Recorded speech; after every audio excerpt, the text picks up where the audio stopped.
Accountability. It's every homeschool mom's question. How do we keep the kids accountable for their work? Today, I have 3 tips for you to do to have more accountability in your homeschool day so that you can nag less and the kids know what they are actually responsible for and what's going to happen if they don't do it.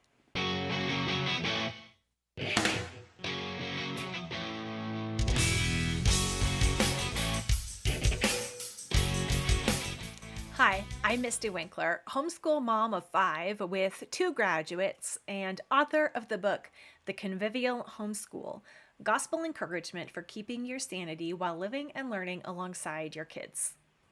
Convivial means doing life together with joy. But joy in homeschooling does not mean that we let our kids off the hook for actually doing work. It doesn't mean that we never allow there to be friction and tension in our homeschool, because sometimes the education and learning that happens actually requires struggle and even suffering. Accountability is a kind of suffering. But what I have for you today are actually 3 structures that you can put into place in your homeschool so that accountability is even possible in the first place. Grab a basket of laundry to fold and let's dig in. So, the first thing that your homeschool requires before there can be accountability is checklists. That is, the work that's supposed to be done in any given school day has to be written down. It can't just be in your head as mom, otherwise, you have to nag the kids to get each and everything done because you are the keeper of the information and they just have to wait to be told what to do. And they are also being trained to wait for the reminder from you before doing the next thing. So you want to transfer the information about what needs to be done onto paper that can be referred to without your words. And then what your words should actually be when you want to give them that nudge toward actually doing their work and not staring out the window or reading their free read book or whatever it is that they're doing. You want to say, what does your checklist say? Don't keep that information for them and be their verbal checklist, even if you know what it is they should be doing. Have them go to the checklist to find out what to do next. That's the actual habit that you want to teach. Because in addition to doing the learning that the math page or the science book will give them, as a mom and as a homeschooler, you also want to be teaching how to get the information that they need. And it's not just about the science or the math or the history. It's about going to the checklist to find out what needs to be done next. It's not about waiting for external pressures or bosses to come tell them what to do. And if no one's told them what to do, then they don't have to do anything. There is a place to look and discover what needs to be done, and it's their responsibility to go find that out and then pick something off that list to do. Now, I actually have a whole series about homeschool checklists, and I'll put a link to one of those videos about how to use homeschool checklists and how to get them set up at the end of this video. But I have 2 more structure things that your homeschool can have to build more accountability in without you being a nag. The second is having a place where the kids can turn their work in. I don't know how many years we went through math pages being lost before we instituted this. When all the kids were little, I was right there watching them do their work. And so we didn't need a place to turn in work because no one was turning in work. They were doing the next thing and I was supervising. I was watching and I knew what they had done. And I was right there to redirect them, to have them try again, do it better, revise, whatever. But not only as they got older, but also as we added more students in, I could no longer physically supervise every subject for everyone all day long. So we had to have places where their work was turned in. And the thing is, it didn't count as being done. They might have done their math, but if it wasn't turned in, it didn't count as done. If it's not ready for me to check or ready for dad to check, then it might as well have not been done at all. It's the same. If I can't check it, you didn't do your math. So the consequence of not turning it in was the same as not doing it. The whole expectation is that you do your work and you turn it in. If it wasn't turned in, it wasn't done. So this helps, this expectation and definition of getting the work done is important for teaching them that they have to follow through all the way.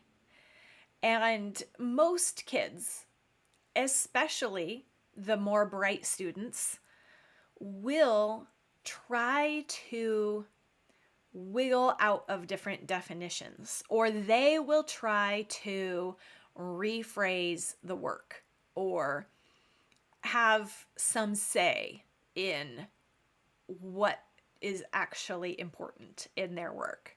And there can be times and places for that.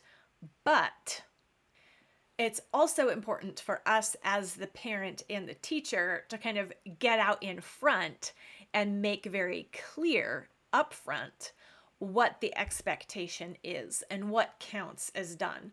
The definition of what done is not something up for grabs, that they get to decide whether or not they fulfilled the requirement.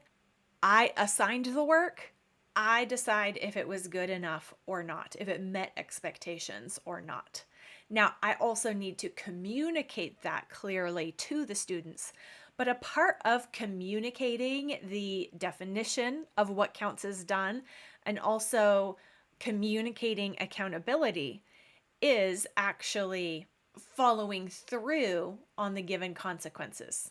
So if I say your work is not done unless it's turned in, but then there are never any consequences for not turning it in, and I let them off the hook, I give them excuses, or I allow them to treat it as done even if they didn't turn it in, and I treat them as the same, what I'm actually communicating is that everything I say is up for grabs. And they can negotiate and they can get away with more than what I say they can get away with. So you want to be very careful to communicate clearly, but also to follow through on what you communicate clearly, because you don't want to inadvertently teach them that you don't mean what you say. And kids will pick up on that faster than you do once you let that hair out of the bag. So math pages, written narrations, papers, any kind of work that I needed to check on, handwriting pages, spelling practice, written work that they did that I needed to check had a place to go. At the end of the school day, I took all the pages out of that and then went through the work and could check on it. But if it wasn't there when I went to go check it, then they hadn't finished their school that day. We had consequences for not finishing your school in the school day. And that brings me to my third tip, which is to have a daily deadline. So your homeschool should have homeschool hours. And it should be somehow, some way, less pleasant to be doing school after hours rather than in its proper time. So if we had afternoon activities, then I would tell the kids that all their schoolwork had to be done before we left. And if their work wasn't done, they didn't leave. And it's not just a consequence in words only, as in if you tell them what the consequence will be, that's enough to have them do what you want them to do. No matter what consequence you give the kids, you will have to enforce it. The children will actually learn accountability and motivation. They will learn to believe you after they've experienced the consequence that you've set, not just when they've heard that there would be a consequence. It's not theoretical. They have to actually experience the consequence. So, whatever consequences you put in place, you have to be prepared to enforce. You have to actually want to enforce it, because real learning is happening when you do. So, it's a good work as a parent to enforce the consequences that you've set. In experiencing those consequences, they learn, not in trying to avoid them. They will also try to avoid the consequences, but it's experiencing the consequences that will be good for them. So have deadlines that actually have consequences, enforce the consequences, and know that experiencing those consequences is good for them and it's a part of the learning process. So don't despair, don't give up. Set a line, hold it, and keep your kids accountable so that they learn responsibility, so that they practice responsibility, and so that they really experience that life is better when they are responsible and worse when they aren't. That's the kind of home atmosphere that you're setting up. One where things go well when they do what they're supposed to do, and things go badly for them, not for you, but for them when they don't. So, as you're thinking about accountability, then maybe it's not the kids who need accountability so much as you, as the homeschool mom. We also, as homeschool moms, need to be accountable, but we have to learn how to hold ourselves accountable. And that is next level.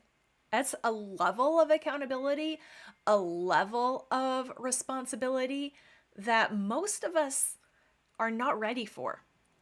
But it is possible and we can learn it. That's what my course, The Art of Homeschooling, helps homeschool moms with. We set up the structures and the expectations. We set up the story that we tell ourselves about ourselves and our day and our homeschool so that we are geared for action, for iterating, for not giving up, for not growing weary in doing good.